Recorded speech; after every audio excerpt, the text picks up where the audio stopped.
promises. In such situations, he is assured of God's succor and help against adversaries. He is the one who enjoys divine assistance. The Khalifa is not aligned to any political party, and his position is that of a father. It is not permissible, therefore, that he should incline towards any one party. Allah Almighty has made a very clear and emphatic promise about the establishment of a spiritual system of leadership among the community of believers. On the basis of this divine promise, the Holy Prophet ﷺ further mentioned everlasting principle, Ma kanat nabuwatun qattu illa tabi'atha khilafa. The prophethood is always followed by khilafat. He further elaborated by saying, Takunul khilafatu ala minhajin nabuwa, that the khilafat to be established after him will be based on the precept of prophethood, upholding the same standard of values. The Holy Prophet ﷺ further outlined the jobs to be performed by his successors. He said, Allahumma arham khulafai allazina yatuna min badi allazina yarvuna hadisi wa sunnati wa yuallimuna nahannas, that, O my Allah, have mercy upon my successors who will come after me, relating my signs and my practices and teaching the same to other people. These two ahadiths elucidate the fundamental principle that Khilafat is really, in essence, the continuation of the mission of the Prophet. The objectives and the aims of the Khilafat and prophethood remain the same. The Holy Prophet ﷺ further explained by saying, Al-Khilafatu salasuna aman, that the Khilafat to be established immediately after him shall continue for 30 years. Emphasizing the importance of this period, he further said, Alaykum bi sunnati wa sunnatil Khilafat-e-Rashidin al-Mahdiyyin, that follow in my footsteps and the footsteps of Khilafat-e-Rashidin who would be fully guided to the right path. These clear elucidations left absolutely no doubt that a system of Khilafat was going to be established after the demise of the Holy Prophet ﷺ, and certain individuals will be there as the spiritual embodiment of this system. This is exactly what happened. Hazrat Abu Bakr Siddiq, Hazrat Umar bin al-Khattab, Hazrat Usman bin Affan, and Hazrat Ali bin Abi Talib, Allah be pleased with all of them, were chosen as Khulafa, one after the other. Their total period of Khilafat was nearly 30 years. This period of Khilafat is generally known and described as Khilafat-e-Rashida, the rightly guided Khilafat. It is interesting and inspiring to note that the first era of Khilafat-e-Rashida, which I have just mentioned, has got several unique points of distinction. For example, it is a period closely connected with the blessed period of the Holy Prophet ﷺ. It was the very first practical manifestation of the promise given in the Holy Quran. It is a period about which the Holy Prophet ﷺ made a precise prediction, even indicating the exact duration of it. Moreover, its name is derived from the wording of Khulafai-Rashidin used by the Holy Prophet, obedience to whom was strongly stressed by him, mentioning it along with his own tradition.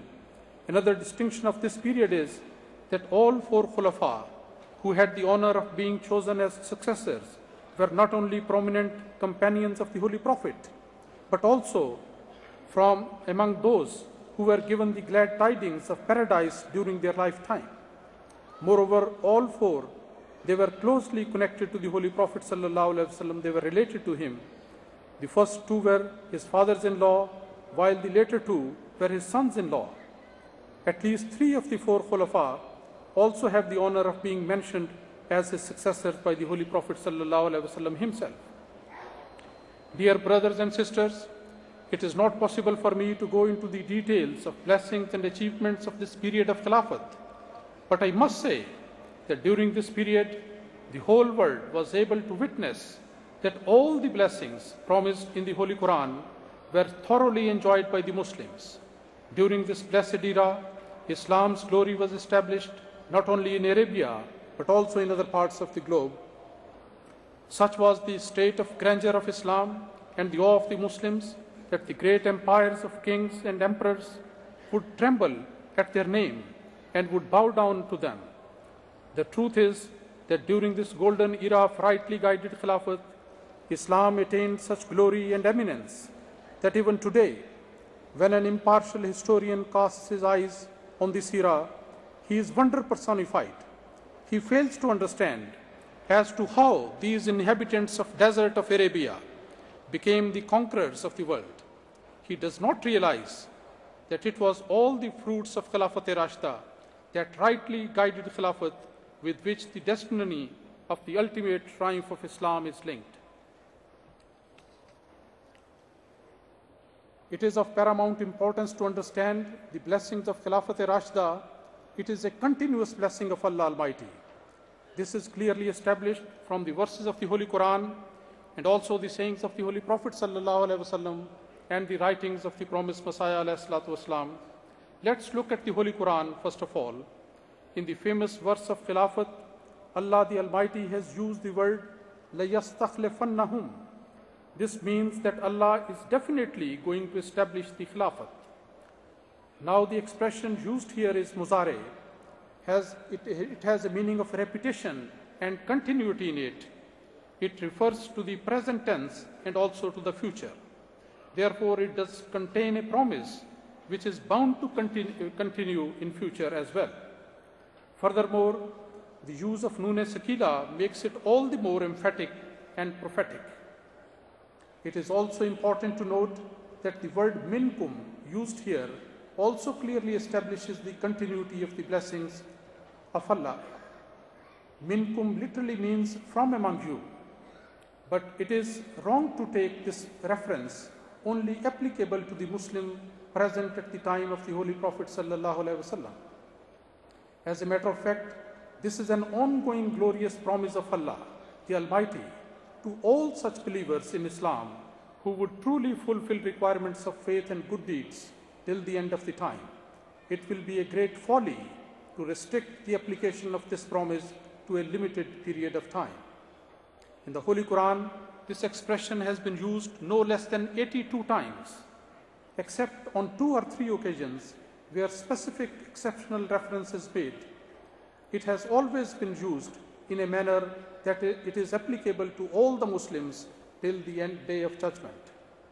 Looking at the verse of Khilafat once again, Allah the Almighty has mentioned here an analogy saying, as He made successors from among those who were before them. We know that the system of successorship continued for nearly 1400 years after Hazrat Moses ﷺ.